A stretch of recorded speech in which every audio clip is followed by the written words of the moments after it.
vampires. They're everywhere. You're one of them, aren't you? No. Tous, donc je voulais rapidement parler de mon petit moment du jour, donc c'est concernant Blade. Alors Blade, c'est un comic donc de Marvel qui a été adapté au cinéma en 1998, donc réalisé par Steven Norrington, qui a également réalisé La Ligue des Gentlemen Extraordinaires. En héros principal, on a Wesley Snipes et on a également Steven Dorff qui interprète Frost. Et ce qui est intéressant de savoir aussi là-dedans, c'est que, en fait, c'est vrai non, enfin, en tout cas, à une certaine époque, moi, je pensais que que Blade, c'était le premier héros noir de Marvel. Bon, effectivement, il y en a plein. Celui qu'on peut estimer vraiment le premier, en fait, c'est Black Panther. Et vraiment, ce que j'ai vraiment aimé déjà donc, là-dedans, c'est, bon, bah, ça se passe déjà dans le monde des vampires, donc les Afro-Américains dans le monde des vampires. Donc, c'est effectivement, on a pu voir ça éventuellement. Il y a, par exemple, dans Le Vampire de Brooklyn avec Eddie Murphy.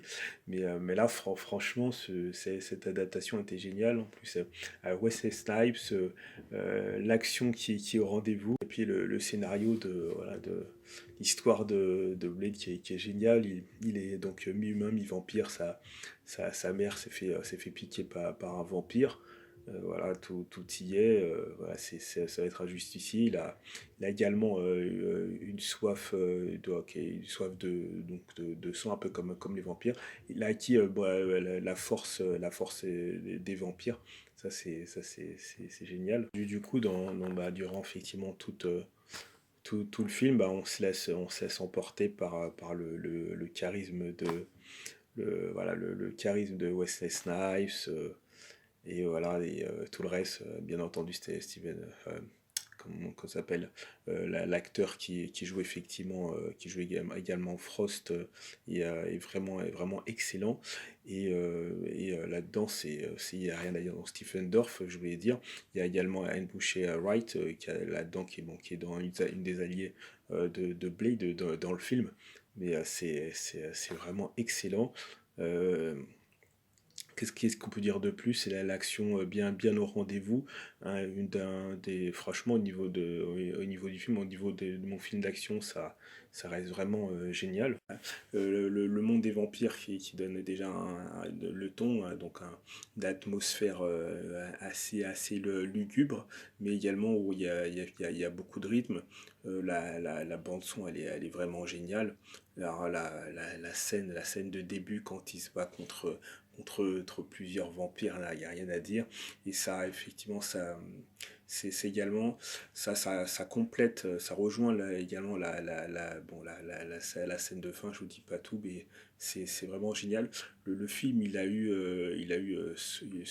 70 millions de dollars au niveau du box-office, c'est génial, et 12 millions à l'étranger. C'est vraiment très fort, même si Blade 2 a une meilleure entrée par la suite. Cette entrée-là, avec Wesley Snipes, les vampires, l'action, les armes, tout est vraiment au rendez-vous. En plus à l'époque, donc ça c'était c'était la fin des années 80, la fin des années 90, donc 98. Au niveau des films d'action, effectivement, c'était vraiment pas mal. Il y a une émergence après, donc avec les Fast Furious et compagnie, mais déjà Wesley Snipes avait déjà une bonne notoriété avec Jungle Fever et tout ce qui s'ensuit. Mais c'est vraiment excellent.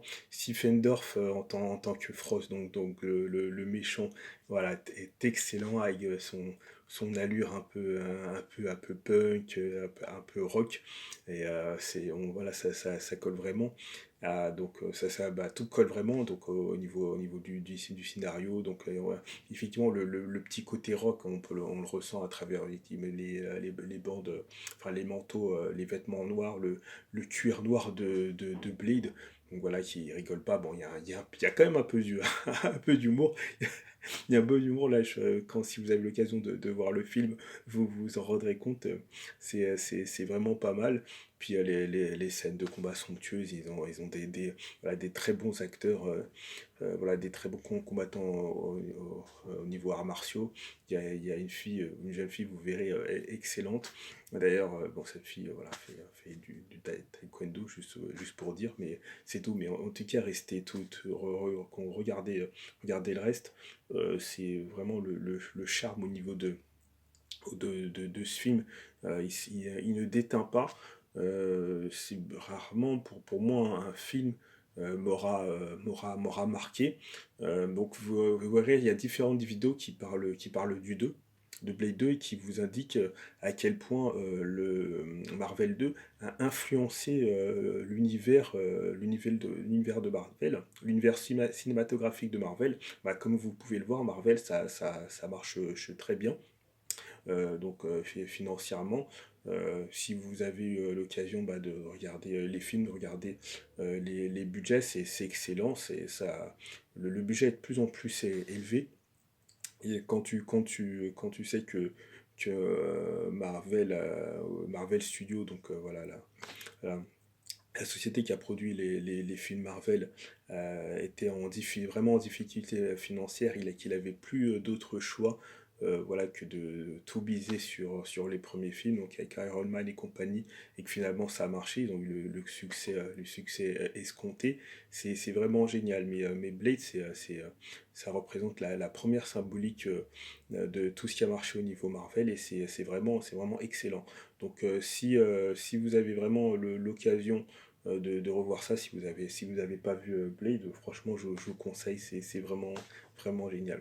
Donc pour moi, c'était mon petit moment concernant Blade, donc je vous le conseille. Alors, si vous avez aimé la vidéo, faites pouce, sinon mettez votre commentaire, comme d'habitude. Je vous dis à très bientôt, ciao.